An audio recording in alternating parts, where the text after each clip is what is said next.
अस्सलामु अलैकुम रहमतुल्लाह।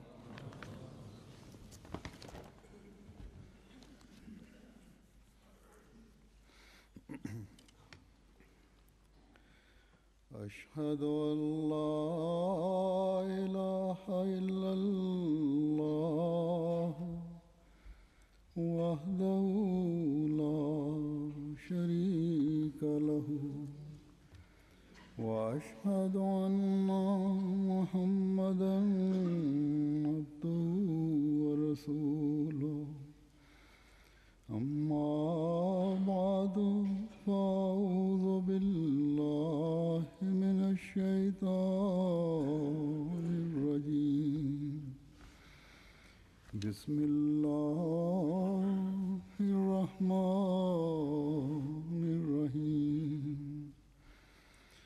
الحمد لله رب العالمين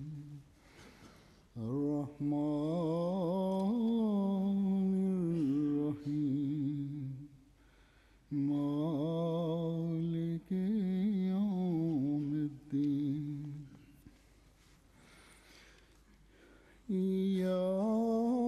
إياك نعبد وإياك نستعين اهدنا الصراط المستقيم صراط الذين أنعمت عليهم غير المغضوب عليهم ولا الضالين يا أيها الناس اذكروا نعمة الله عليكم هل من خالق غير الله يرزقكم من السماء والأرض لا إله إلا هو فأنى تؤفكون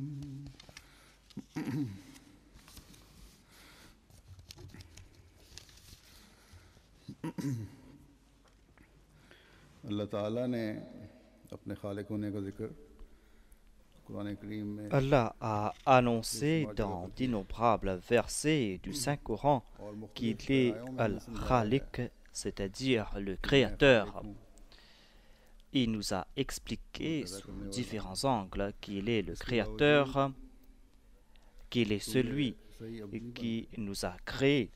Mais en dépit de ce fait, les hommes n'essayent pas d'être parmi ses serviteurs. बयान करने से पहले Dans ce contexte, avant de citer certains versets du Saint-Coran à ce sujet, je vais présenter les explications données par les dictionnaires arabes मैंने कहा à propos du terme Al-Khaliq. बेशुमार जगह Comme je l'ai dit, Dieu s'est présenté en tant que Khaliq, en tant que créateur dans le Saint-Coran. C'est-à-dire, c'est un des attributs de Dieu. Dans le dictionnaire Mufradat, il est dit que असल में खल्क Al-Khalq signifie faire une estimation complète concernant la chose qu'on veut créer. इब्दा के माने में भी आ जाता है यानी किसी Dans certains cas, le terme Khalq a aussi le sens de Ibda, c'est-à dire créer quelque chose sans l'agencement d'un autre objet ou sans aucune matière première. यानी उसने Dans le verset suivant, Khalaqa samawati wal arda bil haqq, c'est-à-dire qu'il a créé les cieux et la terre avec vérité. Dans ce verset, le mot Khalq a le sens de Ibda, car dans un autre verset, il est dit qu'Allah est Badi'u samawati wal ard, qu'il est celui qui a créé les cieux et la terre sans prendre pour exemple aucune autre création. बनाने और इजाद करने के माने Al-Khalq signifie créer quelque chose à partir d'un autre, tout comme il est dit Khalaqakum min nafsin wahida, qu'il vous a créé d'une âme. من سلالة Il est dit aussi خلق الإنسان من سلالة. Nous avons créé l'homme à partir de l'argile. Lorsque le terme khalq est utilisé dans le sens de ibda, c'est-à-dire qu'il a créé quelque chose de nouveau, ce terme khalq s'applique uniquement à la personne de Dieu. À ce sujet, le Saint-Coran déclare Afaman yakhlaqu kaman la yakhluqu afala tadhakkarun. Celui qui crée est-il comme celui qui ne crée pas? Ne voulez-vous donc pas comprendre?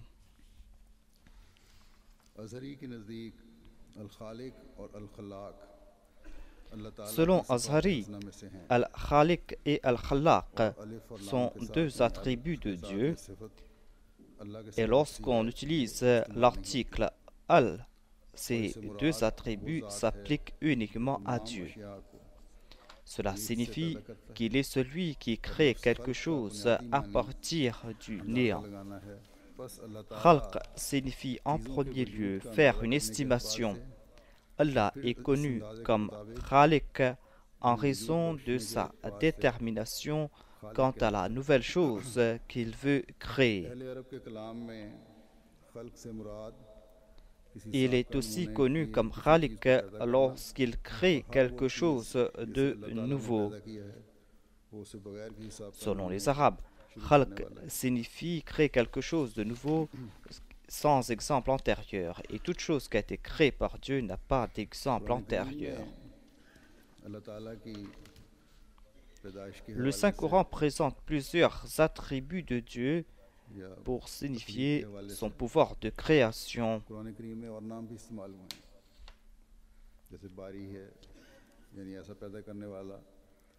Il y a par exemple l'attribut Al-Bari, celui qui crée des choses nouvelles, des choses dont on ne trouve pas d'exemple.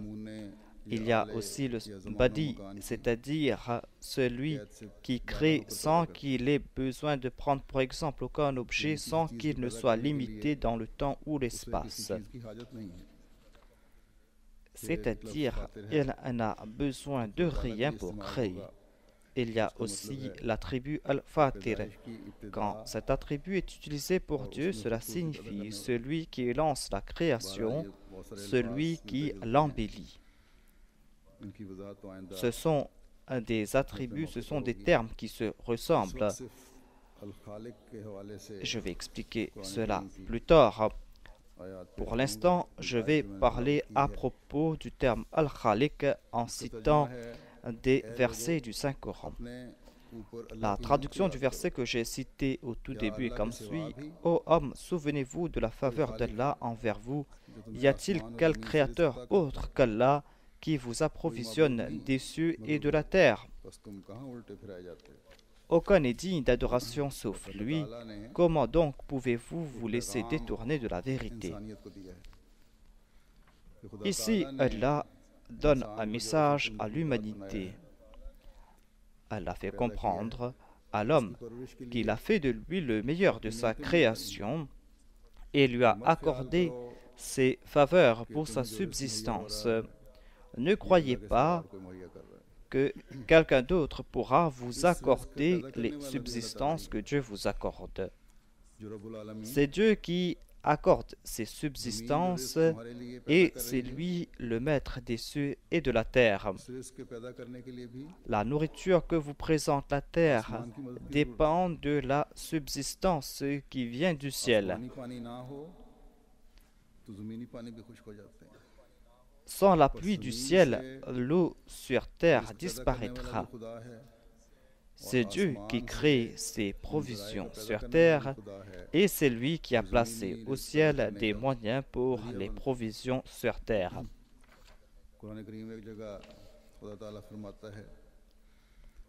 Dans le Saint-Coran, il est dit à ce sujet قُلْ أَرَأَيْتُمْ إِنْ أَصْبَحَ مَاؤُكُمْ غَوْرًا فَمَنْ يَأْتِكُمْ بِمَاءٍ مَعِينٍ.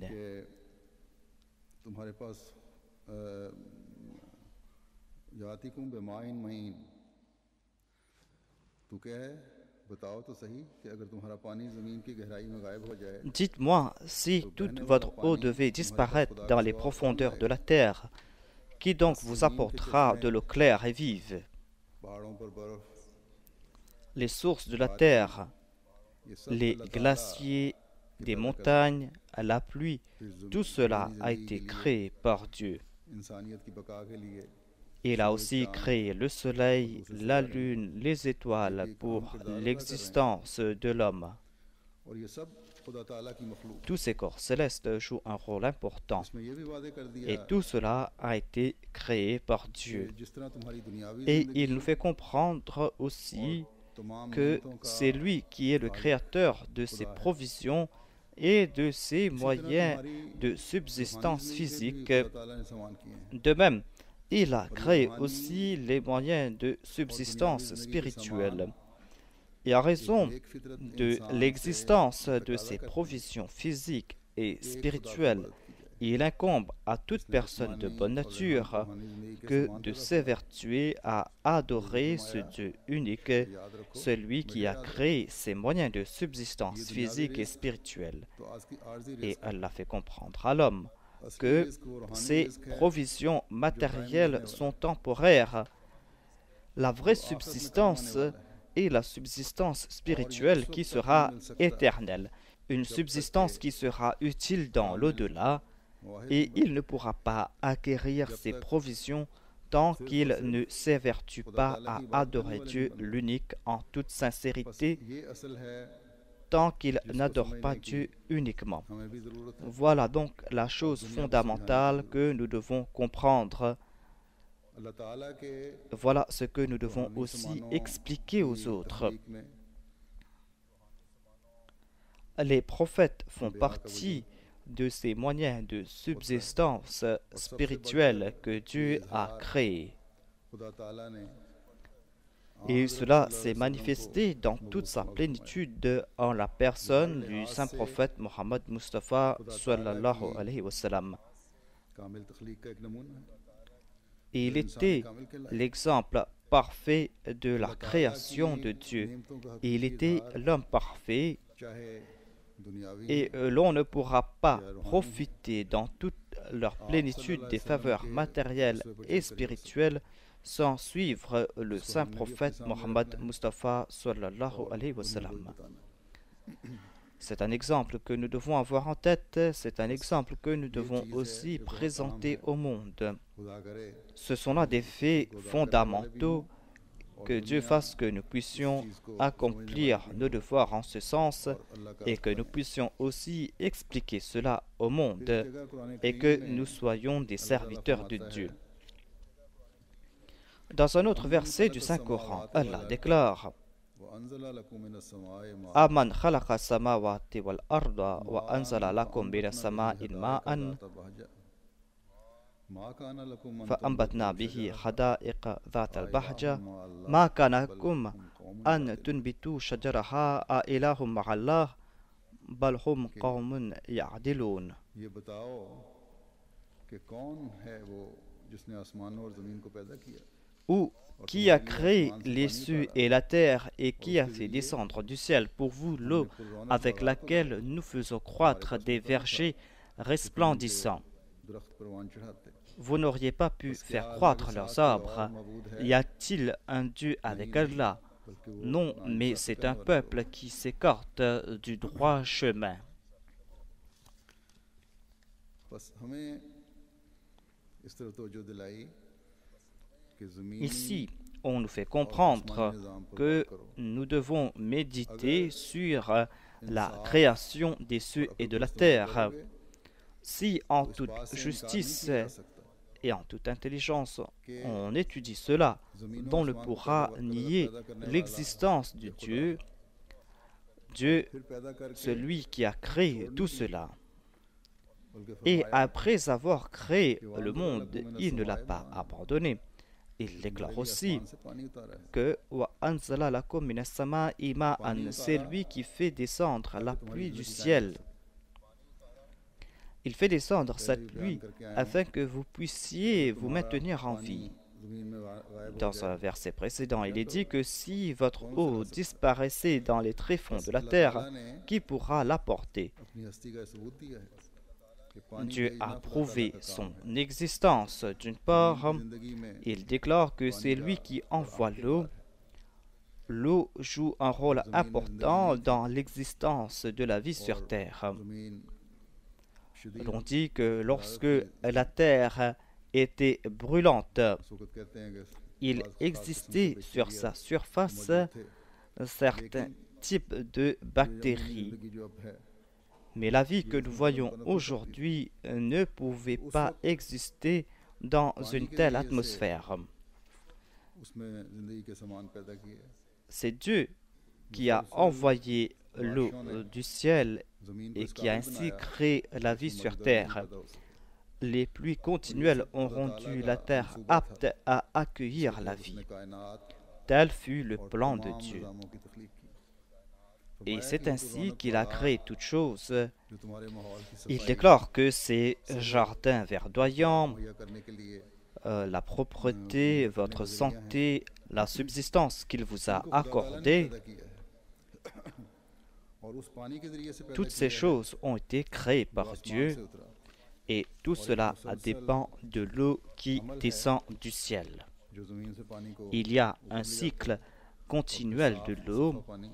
Elle monte au ciel et ensuite elle en descend pure et accorde la vie à la terre afin que l'homme puisse trouver des moyens pour sa subsistance.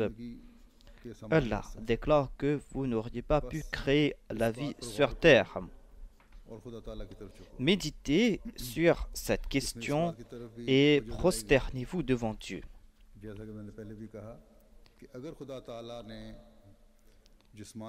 Si Dieu nous a fourni les moyens pour notre subsistance physique et qu'il continue à le faire par le moyen de son attribut de Rabb, alors pourquoi donc n'aurait-il pas créé les moyens pour notre subsistance spirituelle, le but pour lequel il nous a créés, notamment son adoration?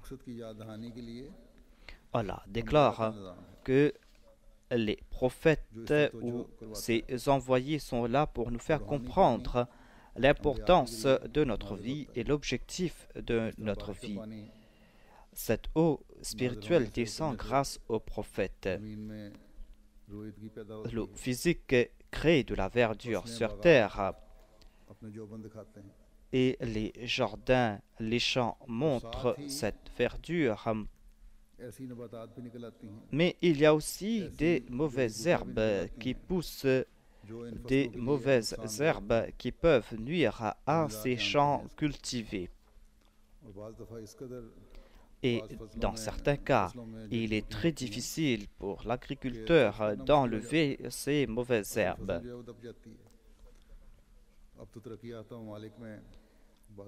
Et on arrive dans certains cas à perdre son champ.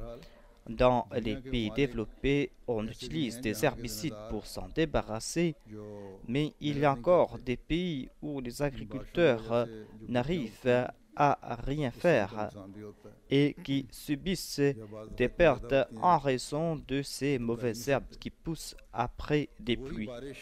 Des fois, ils n'arrivent pas à s'en débarrasser.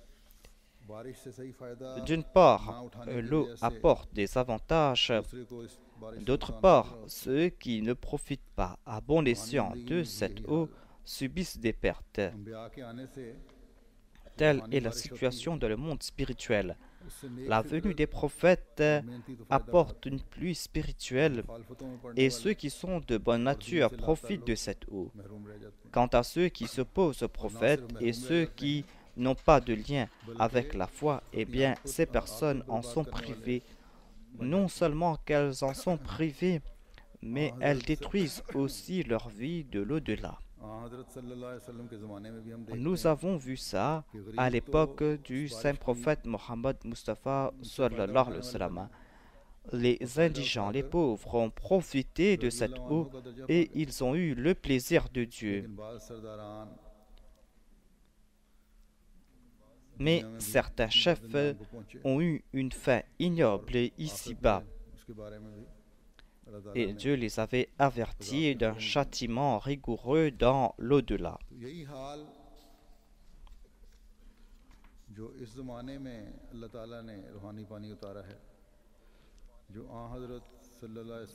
Cette eau spirituelle a été envoyée de nouveau à notre époque par l'entremise du Messie promis. Cet amour est parfait du saint prophète Mohammed Mustafa sallallahu alayhi wa sallam. Ceux qui ont profité de cette eau ont profité aussi de l'amour de Dieu. Au cours de leur vie, ils ont témoigné de cette beauté et de la floraison de leurs bonnes actions.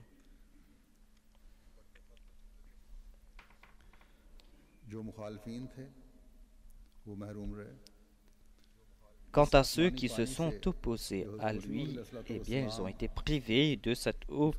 Et avec sa venue, c'est-à-dire avec la venue de cette eau spirituelle, il y a eu aussi des mauvaises herbes. Mais ceux qui sont de bonne nature ont profité de cette eau et ils ont fait fleurir leurs champs et ont progressé dans leur foi. Par l'entremise du saint prophète Mohammed Mustafa sallallahu alayhi wa sallam, la période du Messie promis alayhi salam durera jusqu'à la fin des temps. C'est pour cette raison que de temps en temps, nous voyons la manifestation d'une certaine opposition à l'égard du Messie promis.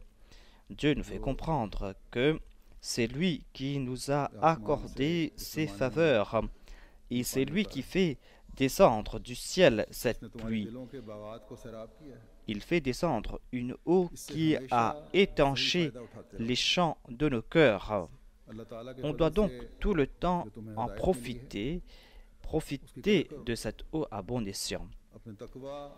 Ayez de la considération pour cette direction que vous avez reçue de la part de Dieu, une direction qui a étanché vos cœurs et qui a arrosé vos actions et votre taqwa. Mettez en pratique les commandements du Saint-Coran et tournez-vous tout le temps vers Dieu. Implorez tout le temps Dieu l'unique et implorez tout le temps son aide. Le vent transporte des fois les graines des mauvaises herbes vers les champs cultivés et ainsi ces mauvaises herbes nuisent aux champs et l'agriculteur essaye de désherber son champ tout le temps. De même, vous devez tout le temps désherber votre cœur, car puisque vous vivez sur terre, les choses de ce bas monde peuvent vous affecter. C'est en agissant ainsi que vous serez un serviteur véritable de Dieu. Allah déclare que vous ne pourrez pas par vous-même faire pousser ces champs de bonnes œuvres en vous. Tout cela dépend de la grâce de Dieu. Ayez donc de la considération pour cela et considérez Dieu comme votre Seigneur véritable. Ne soyez point négligents à propos des actes d'adoration. À ce sujet, Allah déclare dans le Saint-Coran: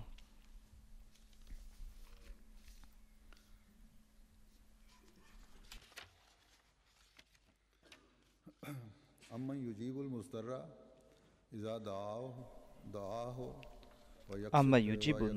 إِذَا دَعَاهُ وَيَكْشِفُ السُّوءَ وَيَجْعَلُكُمْ خُلَفَاءَ عَلَى الْأَرْضِ أَإِلَٰهٌ مَعَ اللَّهِ قَلِيلًا مَا تَذَكَّرُونَ. Ou qui répond à l'appel de celui qui est en détresse lorsqu'il l'invoque et lui enlève le mal et fait de vous les héritiers de la terre. Y a-t-il un Dieu avec Allah? Vous réfléchissez bien peu.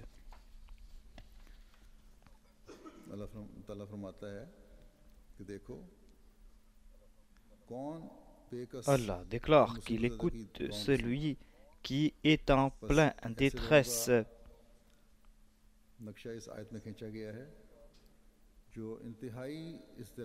Dieu décrit ici celui qui se trouve au comble de l'affliction. Une personne qui se prosterne devant Dieu pour cette raison, lorsqu'on est au comble du désespoir, lorsqu'on ne voit pas d'autre refuge ou d'autre abri que Dieu, lorsque toutes les portes sont fermées et que l'on se prosterne devant Dieu en disant que, oh mon Seigneur, toutes les portes de ce bas monde sont fermées. Toi, tu es le maître des cieux et de la terre. C'est toi qui fais descendre cette pluie spirituelle du ciel. Et c'est par ta grâce que j'ai arrivé à accepter ton choisi. Mais après avoir accepté ton choisi, ton prophète, on est en train de me persécuter. C'est toi qui peux éloigner ces épreuves. Éloigne de moi ces épreuves. Aujourd'hui, les Ahmadis sont persécutés au Pakistan. Si on veut remédier à cette situation, on va devoir se prosterner en toute sincérité devant Dieu. C'est lui que l'on va devoir considérer comme notre abri. Et c'est devant lui qu'on va devoir se prosterner en toute sincérité. Il n'y a pas d'autre moyen pour enlever ces maux. Ces temps-ci, en Égypte, on est en train de persécuter les Ahmadis. Face à cette situation, il n'y a qu'une solution. La solution est de se prosterner devant Dieu tout en étant animé de ses sentiments de détresse. Allah déclare que lorsque vous allez l'implorer en étant animé de cette détresse, il va accepter vos prières. Après avoir créé l'homme, il ne l'a pas abandonné. Il manifeste en sa faveur ses attributs de Rahman et de Rahim. Lorsqu'on se prosterne sincèrement devant Dieu, non seulement qu'il va enlever ses souffrances, mais il va faire de ces personnes les héritiers de la terre.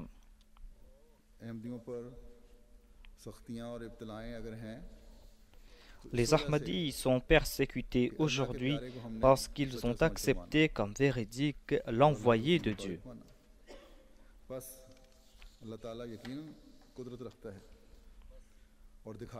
Dieu a certainement le pouvoir de montrer que ceux qui se posent en maître sur terre aujourd'hui seront remplacés par les bien-aimés de ses prophètes. Il fera d'eux ses héritiers sur terre et il montrera au monde que vous étiez en train de persécuter mes bien-aimés. Moi, je suis le maître véritable. Il n'y a pas d'autre maître à part moi. Il n'y a pas d'autre Dieu à part moi. Et je vais certainement aider ceux qui se prosternent devant moi, ceux qui accomplissent de bonnes œuvres. Le Messie premier l'Islam a commenté à ce sujet en disant que dans la parole de Dieu, le terme mustar signifie celui qui est en détresse en raison d'une épreuve et non pas celui qui est châtié. Ce verset ne s'applique pas à celui qui est en détresse en raison d'un châtiment quelconque.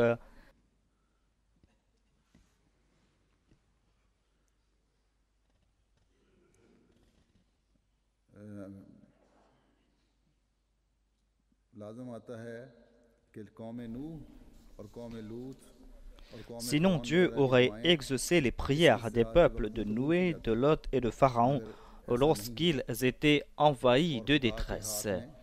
Mais il n'en fut pas ainsi. Et Dieu a détruit ces peuples. Aujourd'hui, les Ahmadis sont en train de souffrir dans certaines régions et qu'ils sachent qu'ils sont les seuls à souffrir en raison de ces épreuves. Et c'est Dieu qui va exaucer leurs prières. Si les autres sont en difficulté, ce ne sont pas en raison des épreuves, mais en raison de quelques sanctions de la part de Dieu.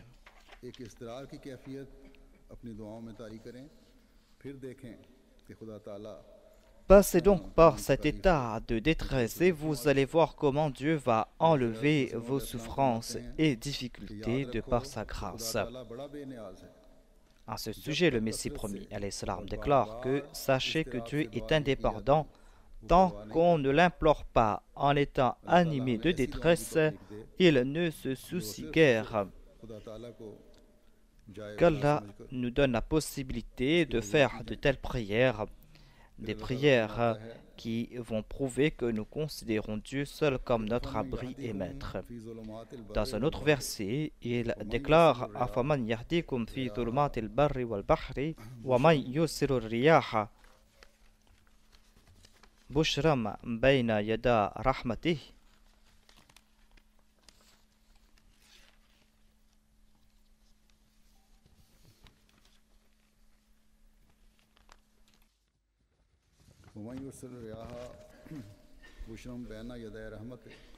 وَمَنْ يُرْسِلِ الرِّيَاحَ بُشْرًا بَيْنَ يَدَيْ رَحْمَتِهِ أَإِلَٰهٌ مَعَ اللَّهِ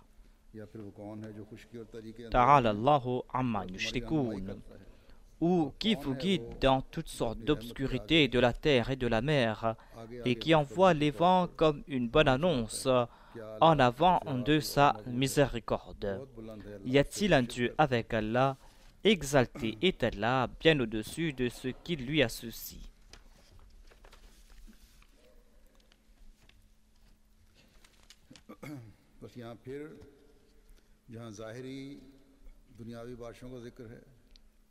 Ici, l'on trouve mention de l'obscurité de la terre et du fait de se libérer des malheurs. On trouve aussi mention des obscurités spirituelles. Ceux qui acceptent l'existence de Dieu et ceux qui n'acceptent pas son existence sont tous deux en pleine obscurité avant la venue d'un prophète.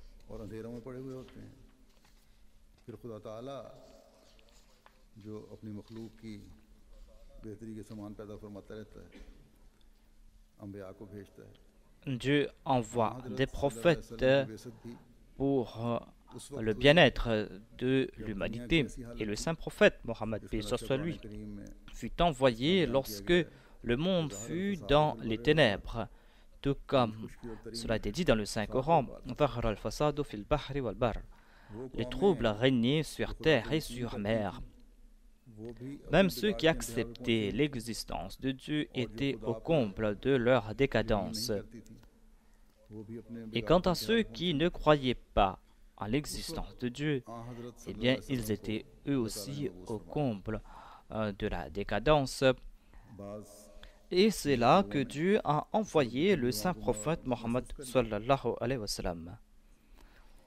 Certains avaient commencé à ressentir ce vent frais qui allait souffler. Il est dit qu'un moine chrétien avait annoncé la venue d'un prophète avant le saint prophète Mohammed paix soit lui. Et à l'époque du Messie promis, alayhi salam, les musulmans ainsi que les gens des autres foi étaient tous au comble de leur décadence spirituelle.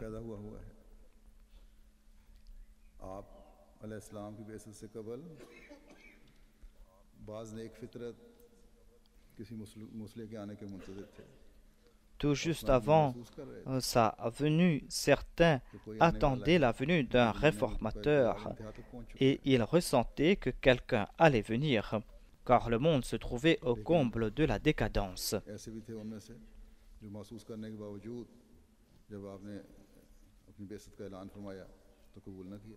Mais il y a d'autres qui l'ont rejeté en dépit du fait qu'ils avaient annoncé que quelqu'un devait venir. लोगों को मुखातिब करते हुए फरमाते हैं कि ए बंदगान खुदा Le Messie premier déclare à ce sujet que, ô serviteurs de Dieu, vous savez très bien que lorsque la pluie ne tombe pas pour une longue période, les pluies commencent à s'assécher. बस जिस तरह जिस्मानी तौर पर आसमानी पानी भी ज़मीन के पानियों में जोश पैदा करता Et है dans le monde physique, रूहानी तौर पर जो la आसमानी pluie du पानी है, ciel fait sortir la pluie de la terre. को ताज़गी De même, dans le monde spirituel, सो ये la ज़माना pluie भी spirituelle, c'est-à-dire la révélation de Dieu, rend verdoyant les esprits asséchés. Cette période a besoin de cette eau spirituelle. J'ai été envoyé par Dieu au moment le plus opportun, lorsque grand nombre parmi les musulmans avaient adopté les qualités des Juifs. बल्कि उन यहूद की तरह जो हज़रत ईसा के वक्त में थे Ils ont abandonné la pureté et la taqwa. Et à l'instar des Juifs à l'époque de Jésus-Christ, ils se sont opposés à la vérité. C'est pour cette raison que Dieu m'a donné le titre de Messie. Non seulement que j'invite les gens vers moi, mais c'est cette période elle-même qui m'a appelé, qui a appelé à ma venue. Dans un autre verset, elle déclare Amman yabda'ul khalqa thumma yu'iduhu wa man yarzuqukum minas sama'i wal ard a ilahum ma'allah qul hatu burhanakum in kuntum sadiqin. Ou qui commence la création et ensuite la répète, et qui vous approvisionne du ciel et de la terre. Y a-t-il un Dieu avec Allah? Dit, produisez votre preuve si vous êtes véridique. Tous ces versets sont tirés du chapitre 27 du Saint-Coran, et dans tous ces versets, après avoir présenté un argument, Dieu a déclaré, y a-t-il un Dieu avec Allah? इस तख्लीक के बारे में जो जिक्र है आयत में कि यब्दउल खल्क़ सुम्मा Ce verset mentionne la création. हज़रत मुस्लिम मऊद Il est dit, Yabda'ul khalqa thumma yu'iduh. पैदाइश उला से मुराद Et le deuxième calife a commenté à ce sujet et il déclare que la première création signifie l'établissement d'un peuple et Yuriduhu signifie la renaissance de ce peuple après une période de déclin. कि अगर किसी कौम ने तरक्की की है Les peuples ont progressé par la grâce de Dieu और et après une période de déclin, c'est Dieu lui-même qui leur a accordé une certaine renaissance. खुद ब खुद नहीं हुआ ये सब कुछ और यही तवज्जो मुसलमानों को भी Tout cela ne s'est pas fait automatiquement. On attire l'attention des musulmans vers ce fait. Il est dit que vous aurez la victoire grâce à Dieu. ना ही किसी तलवार Vous ne l'aurez pas par l'entremise des groupes terroristes, vous n'aurez pas cette victoire en utilisant des armes. Si vous voulez avoir la suprématie, vous allez l'avoir en attirant les grâces de Dieu. इसके लिए खुदा ताला ने इस ज़माने में मसीह मौत को भेजा Et pour cela, जिन्होंने Dieu a envoyé à notre époque le Messie promis. Le Messie promis ताई याफ्ता qui nous a donné des armes pour avoir cette suprématie. Et ces armes sont ces arguments divins, ces preuves qui viennent de la part de Dieu. हमें ये कहा है कि ये सब कुछ दुआओं से होना है इसलिए खालिस होकर उसके आगे झुकना La भी जरूरी है। victoire va se faire lorsqu'on va prier. C'est pour cette raison qu'il est important de se prosterner devant lui en toute sincérité. Si les musulmans veulent voir leur renaissance, ils vont devoir se joindre au Messie promis. ना कि तलवारें उठाने की या Ils vont devoir se prosterner devant Dieu en toute sincérité. Et cela ne va pas se faire en utilisant des armes ou en commettant des actes terroristes. Ensuite, il est dit dans ce verset que la provision du ciel et de la terre vient de la part de Dieu. C'est pour cette raison que l'on doit se prosterner devant lui. कि इस उसूल को हमेशा याद रखें Les Ahmadis doivent aussi se souvenir de ce principe important que sans l'aide de Dieu, l'on ne pourra pas avoir des provisions spirituelles ou matérielles. Ahmadi भी इस असल को भूलते चले जा रहे हैं जैसे Mais certains Ahmadis oublient ce principe fondamental. C'est un fait que j'ai mentionné auparavant. Et on voit de tels incidents de temps en temps. J'en fais mention parce qu'on doit être très vigilant à ce sujet. C'est-à-dire qu'on doit protéger ses actes de prière, on doit être régulier dans ses prières. Quand certaines personnes me demandent de prier pour elles, je vois sur le visage qu'elles le font par simple formalité. Lorsque je leur demande si elles prient elles-mêmes, elles répondent négativement. Cette situation est des plus dangereuses. Aucun d'entre nous ne doit abandonner la prière. Quelque temps de cela, un père et un fils sont venus me rencontrer. Et le père s'est plaint de son fils en disant qu'il ne prie pas, en disant devant moi qu'il consacre toute son attention vers son commerce. Et son fils m'a demandé de prier pour son commerce. Je lui ai dit que vous êtes en train de plaisanter avec Dieu. Vous êtes en train de me demander de prier pour vous par simple formalité. Sachez que le Messie premier alayhi salam a déclaré que je ressens un certain dégoût à l'égard de ceux qui me demandent de prier uniquement pour leur commerce, pour les choses de ce bas monde. On doit certainement prier pour le progrès matériel, mais on ne doit pas avoir comme objectif le monde. La priorité revient à Dieu, c'est-à-dire on doit s'acquitter de ses devoirs envers Dieu. Tout Ahmadi doit donc agir en ce sens. Et je lui ai dit que si ton commerce marche très bien, c'est là un signe de la grâce de Dieu. Dieu qui a le pouvoir de te faire avoir du succès peut aussi enlever ce succès.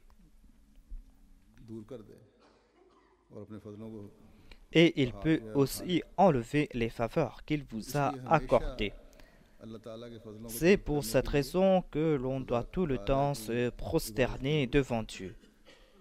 C'est là le but premier de la création de l'homme.